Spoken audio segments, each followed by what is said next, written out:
నమస్తే, welcome to inside story. ఏంటి నిజమేనా? ఇన్నాళ్ళు తెరచాటు రాజకీయాలు నేర్పిన ఆమె ప్రత్యక్ష రాజకీయాల్లోకి రాబోతున్నారా? భర్త అడుగుజాడల్లో నడిచి అధికారం కోల్పోయిన పార్టీకి మళ్ళీ పూర్వ వైభవం తీసుకురాబోతుందా?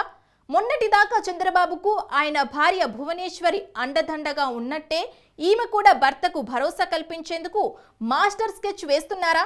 మొన్నటి ఎన్నికల్లోనే ఆమె కడప జిల్లా నుంచి రాజకీయాల్లోకి అడుగు పెడుతున్నారన్న ప్రచారం ఈసారి పక్కాగా నిజం కాబోతుందా? ఇప్పుడిప్పుడే ఎన్నికలు లేకున్నా వచ్చే ఎలక్షన్ల నాటికి పార్టీకి కలెక్షన్ల సునామీ ఆవిష్కరించడానికి కొత్త ఆకర్షణ కాబోతున్నారా? ఇంతకీ ఎవరామే? ఏ పార్టీ నుంచి రాజకీయ అరంగేట్రం ఇవ్వబోతున్నారు? Let's watch.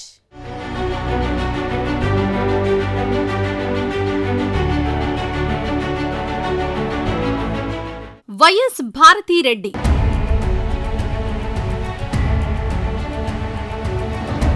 మాజీ ముఖ్యమంత్రి వైఎస్ జగన్మోహన్ రెడ్డి భార్య.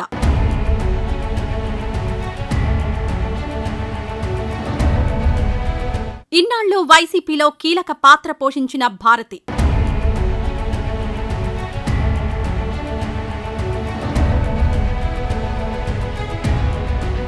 ఇక ఇప్పుడు ప్రత్యక్ష రాజకీయాల్లోకి రాబోతున్నారా?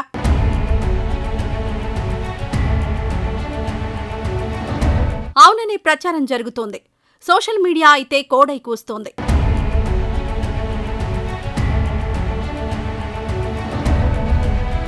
వైఎస్ భారతి దివంగత ముఖ్యమంత్రి వైఎస్ కోడలు, తాజా మాజీ ముఖ్యమంత్రి వైఎస్ జగన్ భార్య. ఈమె గురించి ఆసక్తికరమైన చర్చ సాగుతోంది.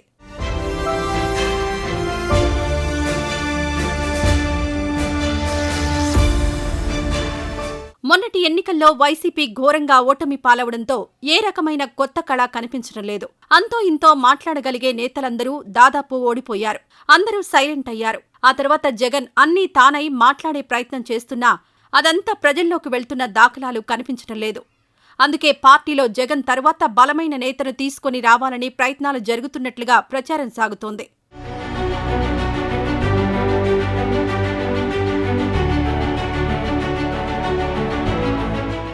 వైసీపీని ఇప్పుడున్న పరిస్థితుల్లో వైఎస్ జగన్ ఒక్కరే పార్టీని లీడ్ చేయలేకపోతున్నారు. ఆయనకు తోడు నీడగా ఉండడంతో పాటు జనంలో మరో కొత్త ఆకర్షణగా ఉండాల్సిన నేత కోసం సాగుతున్న అన్వేషణ భారతీ దగ్గర ఆగిందన్న చర్చ జరుగుతోంది. నిజానికి వైసీపీ ఓటమి పాలైన తర్వాత మొదట వైఎస్ విజయమ్మను మళ్లీ పార్టీలోకి తీసుకొనొస్తారని అనుకున్నారు.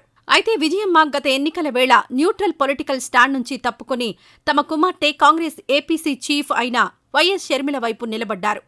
దీంతో వైసీపీ క్యాడర్ అంతా ఆమెపై గుర్రుగా ఉందని సమాచారం.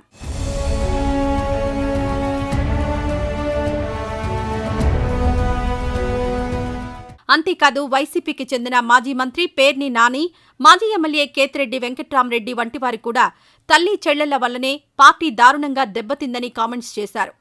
దాంతోపాటు వైఎస్సార్ కుటుంబంలో గ్యాప్ అలాగే కంటిన్యూ అవుతోంది. ఎన్నికలు ముగిసి వైసీపీ ఓటమి పాలైనా కుటుంబంలో సర్దుబాట్లయితే లేవు. వైఎస్ జగన్ ఒంటరి పోరాటమే చేస్తున్నారని అంటున్నారు.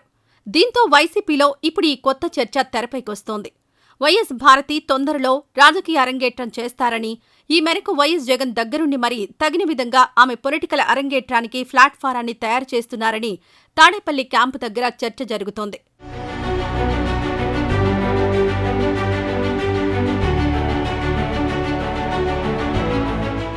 మామ వైఎస్ రాజకీయాన్ని దగ్గర నుంచి పరిశీలించిన భారతికి రాజకీయాలు కొత్తేమీ కాదు. జగన్మోహన్ రెడ్డి కడప ఎంపీగా పోటీ చేసినప్పుడు వైఎస్ బతికున్న రోజుల్లో పులివెందులలో కూడా ఎన్నికల ప్రచారం నిర్వహించారామె. జనంతో కలవడం, వారితో మమేకమవడం, ఏపీ వ్యాప్తంగా మంచి ఆదరణ ఉండడంతో వైసీపీకి కీలక నేతగా వైఎస్ భారతిని పరిచయం చేయబోతున్నారన్న చర్చ జరుగుతోంది.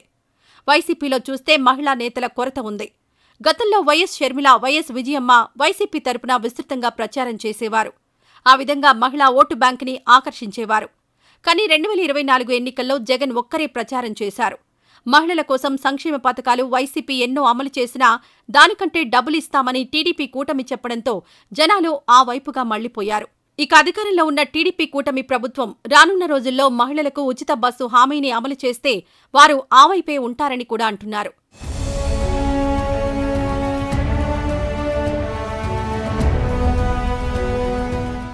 తల్లికి వందనం పేరుతో కార్యక్రమం అమలు చేసినా, లేక 18 ఏళ్లు నిండిన మహిళల ఖాతాలలో నగదు బదిలీ చేసినా వైసీపీని మహిళా జనాలు పూర్తిగా మరిచిపోయే ప్రమాదం ఉందన్న మాటలు వినిపిస్తున్నాయి. దీంతో బలమైన గట్టి మహిళా గొంతుక వైసీపీకి అవసరమని గుర్తించే జగన్ తన భార్యను రాజకీయ అరంగేట్రం చేయించాలని ఆలోచిస్తున్నట్టు చర్చ జరుగుతోంది. వైఎస్సార్ కోడలిగానే ఆమెను జనంలోకి పంపేలా భారీ ప్రణాళికలను వేస్తున్నారట. వైఎస్ వారసత్వం కోసం ఒకవైపు కుమార్తె షర్మిల కాచుకుని కూర్చున్నారు. కోడలుగా ఆయన ఇంటి పేరుతో ఉన్న భారతీకే ఎక్కువ వారసత్వ అధికారాలు ఉంటాయన్నది వైసీపీ వ్యూహకర్తల భావన. అందువల్ల వైఎస్ కోడలిగా భారతీని జనంలోకి తెస్తే ఖచ్చితంగా కాంగ్రెస్కి షర్మిలకు కూడా ధీటైన చెక్ పెట్టవచ్చన్నది మరో వ్యూహం కావచ్చని వైసీపీలోని కీలక నేతలు మాట్లాడుకుంటున్నారు.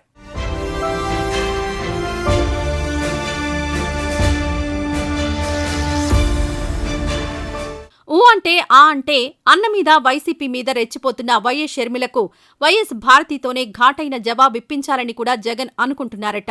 అనుకున్నది అనుకున్నట్లుగా జరిగితే భారతి రాజకీయ అరంగేట్రం 2025 జనవరిలో ఉండొచ్చట. భారతి రాజకీయ అరంగేట్రం కూడా అదిరిపోయేలా ఉంటుందని, ఆమెను జనంలోకి ఎప్పటికప్పుడు పంపిస్తూ ఏపీ వ్యాప్తంగా పర్యటనలుండేలా చూసుకుంటూ వైసీపీని పటిష్టం చేసుకోవాలని చూస్తున్నారట.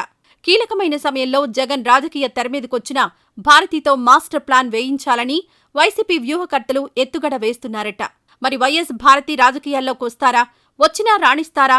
అప్పట్లో చంద్రబాబుకు అండగా భువనేశ్వరి నిలిచినట్టు ఇప్పుడు జగన్కు భారతి భరోసా ఇవ్వగలరా? ఏమో చూద్దాం.